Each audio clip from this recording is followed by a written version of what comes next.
Mengapa Alkitab disebut sebagai kitab suci? Alkitab disebut sebagai kitab suci karena Alkitab merupakan wahyu ataupun ilham yang disampaikan oleh Allah melalui para nabi. Oleh dorongan Roh Kudus mereka berbicara atas nama Allah.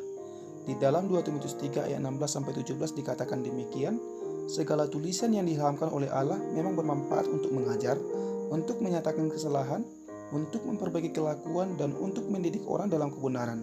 Dengan demikian tiap-tiap manusia kepunyaan Allah diperlengkapi untuk setiap perbuatan baik. Jadi teman-teman, sudah jelas bukan bahwa Alkitab disebut sebagai kitab suci karena Alkitab itu merupakan kebenaran Allah itu sendiri. Dan Alkitab tidak pernah dihasilkan oleh kehendak pikiran manusia sendiri, tetapi oleh dorongan Roh Kuduslah orang-orang berbicara atas nama Allah.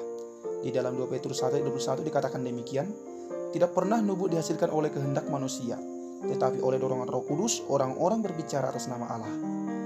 Jadi, Alkitab itu kesaksian Allah itu sendiri dan perkataan Allah itu sendiri. Karena di dalam Markus 8 ayat 38 dikatakan demikian, barang siapa malu karena aku dan karena perkataanku di tengah-tengah angkatan yang tidak setia dan berdosa ini, anak manusia pun akan malu karena orang itu apabila ia datang kelak dalam kuliah Bapanya diiringi malaikat-malaikat kudus.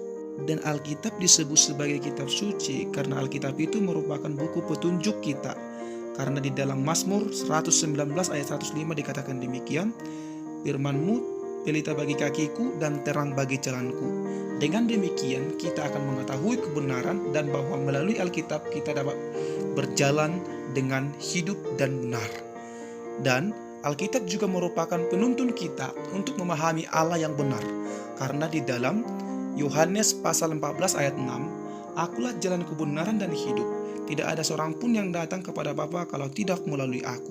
Sehingga demikian kita akan memahami dan siapa itu Allah yang benar, karena Alkitab memberitahukan dan menyaksikan tentang Allah itu sendiri. Nah teman-teman, itulah sebabnya mengapa Alkitab disebut sebagai kitab suci, karena kitab suci itu merupakan kebenaran Allah itu sendiri.